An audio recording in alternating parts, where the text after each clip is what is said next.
রাজধানীতে সরকারিভাবে গান্ধী জয়ন্তী প্রতিপালনে সামিল শিল্প দপ্তরের মন্ত্রী শান্তনা চাকমা।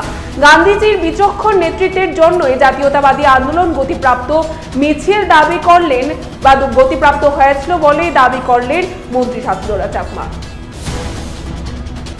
গরু পাচার করতে গিয়ে বিএসএফ এর গুলিতে মৃত্যু হলো এক সংখ্যালঘু ব্যক্তির। ঘটনাকে ঘিরে সোনামুড়ার দুর্গাপুর এলাকাতে ব্যাপক চাঞ্চল্য ছড়িয়ে পড়ে। গোটা দেশব্যাপী গান্ধী জয়ন্তী প্রতিপালিত হচ্ছে। প্রদেশ কংগ্রেস ভবনের সামনে গান্ধী জয়ন্তী উদযাপন নিয়ে ব্যাপক উৎসাহ। অহিংসার পূজারী গান্ধীকে অনুকরণ করার আহ্বান প্রদেশ কংগ্রেস সভাপতি। নারী সুরক্ষা নিয়ে উদ্বেগ প্রকাশ বাঙালি মহিলা সমাজের। অর্থাৎ আজ সংগঠনের তরফ থেকে সার্বিক ক্ষেত্রে নারী সুরক্ষার উদ্যোগ গ্রহণের দাবিতে এক মিছিল করা হয়। কংগ্রেস রাজ্যে শক্তি বৃদ্ধি করছে। আদিবাসী কংগ্রেসের ব্যানারে সহস্রাধিক বিভিন্ন দলের কর্মী কংগ্রেস দলে সামিল বলে কংগ্রেসের দাবি। গান্ধী গ্রাম বিকাশ সমিতি আয়োজিত গান্ধী জয়ন্তীতে সামিল বিধায়ক সুরজিৎ দত্ত। আগামী দিনে গান্ধীজির আদর্শকে হাতিয়ার করা আহ্বান করলেন শ্রী দত্ত।